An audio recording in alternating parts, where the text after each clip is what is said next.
Bir kuni Quyon o'zining chopqirligini namoyish qilish uchun Toshbaqaga yugurish bo'yicha musobaqalashishni taklif qilibdi. Toshbaqa rozi bo'libdi. Marra uchun o'rmon chetidagi bir daraxtni belgilashibdi.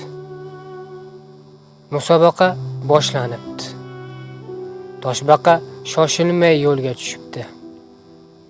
Uni ko'rgan Quyon rosa kulibdi va men biroz mizg'ib olsam ham bo'ladi. Marraga bir past yetib olaman deb daraxt tagiga yonboshlabdi.